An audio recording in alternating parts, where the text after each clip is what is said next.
अस्सलाम वालेकुम नाज़रीन, मैं हूं ज़ीशान हैदर और हमेशा की तरह आज फिर से एक अहम मौजू को डिस्कस करने का तो बहुत ज़्यादा मौका नहीं मिल पा रहा, लेकिन एक रिसेंटली एक इवेंट है कि हमारे यहाँ बेईमानी, धोखा, झूठ, फ़रेब, दो नंबरी, ये वो खसूसियात हैं जो शायद हम लोग बोलना शायद बाद में सीखते हैं और हमारे माशरे में इस कदर फैल चुका है कि ये चीज़ें हमें पहले सीखने को मिल जाती हैं। तो कुछ ही दिन पहले एक हॉस्पिटल में चुबुर्जी में एक बड़ा ही प्राइवेट सेमी प्राइवेट हॉस्पिटल है लाहौर के एक बड़े कब्रिस्तान के पास। मेरा वहाँ जाने का इत्तेफाक हुआ और मैंने स्टमक का मसला था और उसके लिए दवाई लेनी थी। तो जब मैं वहाँ पहुँचा तो शाम का टाइम था, इमरजेंसी में मैं गया। तो जनाब वहाँ पे जो हमारा स्लिप काउंटर है, इससे पहले भी मुझे वहाँ पे एक बार हाथ लग चुका है। मैं आपको बताता हूँ कि धोखा हमारे यहाँ किस किस तरीके से हराम खाया जा रहा है बाकायदा तौर पे, और क्या क्या खसलतें हमारे अंदर आ चुकी हैं और किस किस अंदाज से बनाया जाता है सारी चीज़ों को, वो आपको एक बताऊँगा। जब मैं वहाँ पहुँचा तो मैंने स्लिप बनवाई। स्लिप का जो प्रिंटर था वो उसकी स्याही का जो मसला था और वो प्रिंट जो है वो बड़ा ब्लर सा निकाल के दे रहा था। खैर मैंने काउंटर पे जो वहाँ की मुनासिब फ़ीस थी मैंने वो दी और स्लिप के मैंने पैसे दिए। तो उस इंसान ने, उस बंदे ने जो वहाँ पे बैठा हुआ था उस वक्त, माशाल्लाह से दाढ़ी रखी हुई थी उसने और नमाजी देखने में तो लग रहा था। खैर इसका उस बात से कोई मौजू नहीं है, लेकिन मैं आपको कनेक्ट करके बताऊँगा कि क्यों, किस तरह से मैं ये बात कर रहा हूँ। तो जनाब ने मैंने जब अपना नाम बताया तो उसने मुझे प्रिंट किए बगैर ही पर्ची मेरे हाथ में थमा दी और मेरा नाम मेरे सुनने के बगैर ही मैं थोड़ी देर के लिए शौक हुआ। मैंने कहा शायद मैंने दूसरी बार नाम बोला है और वो पहले टाइप कर चुका था। मैंने खैर पर्ची ली, ब्लड थी। मैंने जाके डॉक्टर को बताया और डॉक्टर ने मुझे स्लिप के ऊपर जो है ब्लड प्रेशर और क्या कहते हैं टेम्परेचर चेक करवाने के लिए मुझे भेज दिया कि जाए भाई पहले आप ये चेक करवा कर आएँ, उसके बाद हम आपको जो है ना मज़ीद फर्दर आपका चेकअप वगैरह करेंगे। खैर मैं वहाँ उनके काउंटर पे गया और मैंने वहाँ जाकर अपना टेम्परेचर चेक करवाया। टेम्परेचर चेक करवाने के बाद वो जो पर्ची का इंदराज था वो हॉस्पिटल की इंतज़ामिया ने रजिस्टर पे करना था। जब मैं पर्ची का इंदराज वो रजिस्टर पे करने लगा तो मेरा नाम ज़ीशान की जगह वो जनाब जो लड़का वहाँ बैठा हुआ था अहमद दर्ज कर रहा था। खैर मैं पहले तो खामोश रहा, उसने सारी चीज़ें लिखी, लेकिन जब वो मुझे मेरी पर्ची थमाने लगा तो मैंने उसे रिक्वेस्ट की कि भाईजान ये मेरा नाम ज़ीशान है, मेरे माँ बाप ने ये नाम रखा है, या आप खैर ये अहमद क्यों यहाँ दर्ज कर रहे हो? तो उसने कहा आपकी पर्ची पे अहमद लिखा हुआ है। मैंने कहा जनाब ये मेरी पर्ची नहीं है। बहरहाल दवाई इसके ऊपर वो प्रिस्क्रिप्शन वगैरह जो भी डॉक्टर ने लिखी है वो करें, आप इसका नाम जो है ज़ीशान कर दें। उसने वहाँ पे कट किया और ज़ीशान लिख दिया।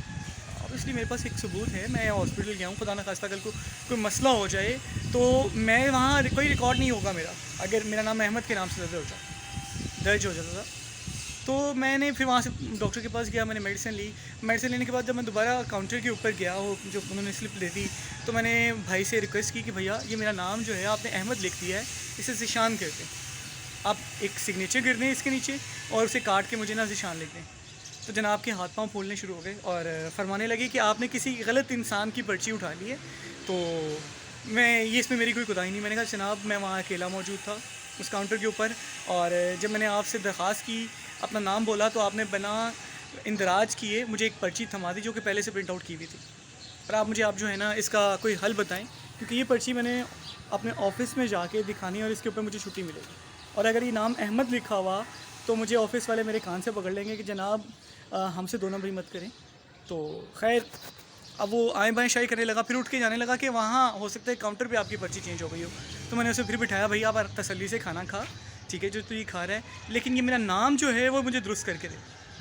अब उस साहिब अक्ल क्या कहना चाहिए उसे, उस डैश इंसान ने, उस घटिया इंसान ने क्या किया, प्रिंटर का वो निकाला, जो इंक नोट वाला हिस्सा होता है वो निकाला और वहाँ से उसे टाइट कर दिया।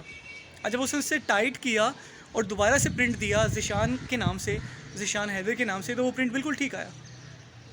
और मुझे उसने कहा कि अब ये पर्ची आप दोबारा डॉक्टर साहब के पास जाएं और इस पर दोबारा से अपनी मेडिसिन जो है ना प्रिस्क्राइब करवा दें। खैर मैंने वो पर्ची ली, मैंने जाके डॉक्टर साहब को बताया, उन्होंने दोबारा से मुझे थोड़ी सा नाराज़ी का इज़हार करते हुए दवाइयाँ वगैरह सजेस्ट कर दी। लेकिन मैंने उनसे भी कहा कि आप को कोई अंदाज़ा नहीं है कि एक ही नाम के 5-5 लोग आपके पास आ रहे हैं।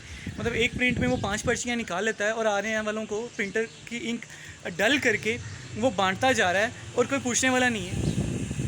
तो डॉक्टर साहब भी खामोश रहे। मैं खैर इस सारे मामले में डॉक्टर साहब को ज़िम्मेदार नहीं ठहराता, लेकिन ये मामला जनाब, ये जो हराम खाने की आदत पड़ गई है ना हमें, ये बांट कर खाते हैं। हम हलाल नहीं बांटते, हमें हलाल बांटते हुए ना मौत पड़ती है, और जब हराम की बारी आती है ना तो वो उस कश्ती में हम सबको सवार कर लेते हैं और सब मिल बांट कर खाते हैं। तो वो जो इंतज़ामिया थी, ऐसे इससे पहले भी मेरे साथ उस हॉस्पिटल में ये वाक़या हो चुका है कि रात के टाइम जब एमरजेंसी में मैं किसी बच्चे को साथ लेकर गया तो उन्होंने वो 50 रुपये तब पर्ची की फ़ीस थी, तो उन्होंने मुझसे 200 रुपये दर्ज किए। खैर मैंने ले लिया, और मैंने जब डॉक्टर से वापस आने लगा तो मुझे वो मेरे छोटे ने सिस्टर थी साथ, उन्होंने मुझे बताया इस पर्ची पे 50 रुपये लिखे हुए हैं और आप 200 रुपये जमा करवा कर आ गए। मैं उसके पास वापस गया तो उसने कहा जनाब आपने मुझे पैसे ही कम दिए। फिर उसने कहा कि मैंने पैसे आपको पकड़ाए हैं, पूरे नहीं थे। जब थोड़ा सा मैंने उसको फिर उसकी ज़ुबान में समझाया तो वो 2 लोग के इकट्ठे होने के बाद उसने फ़ौरन से मुझे 200 रुपये वापस किए। नहीं वो नीचे गिर गए थे मेरे से। खुदा जानता है कि हम लोगों ने बेईमानी करने के, इस हराम को खाने के 1,00,001 तरीके ढूंढ रखे हैं। हमें हलाल पछता नहीं है जनाब। हमारे हलाल खाने से हम वो उस दिन शेख साहब ने भी बड़ा खूब कहा था कि हराम हो के मैं घर का खाना खाता हूँ या हलाल का खाना खाता हूँ। तो खैर मैं शेख साहब को तो कुछ नहीं कहूँगा, हमारे यहाँ पनप रहा है, और वो जिस मनसब पे बैठा हुआ था वो रोज़ाना की 2-3 हज़ार की दिहाड़ी लगा रहा है। और इस बेगैरत इंसान को माज़रत के साथ ये शर्म नहीं आ रही कि मैं खुदा ना खासा अगर किसी इंसान को कोई किसी की जान चली जाती है तो उसके वर्सा तो यहाँ पे उसको क्लेम नहीं कर सकते कि हम यहाँ से दवाई लेकर गए। जहाँ भी जाएं हॉस्पिटल में अपने नाम की पर्ची दर्ज करवाएं, उस पर जो कीमत लिखी हुई है वही कीमत अदा करें। बहुत शुक्रिया।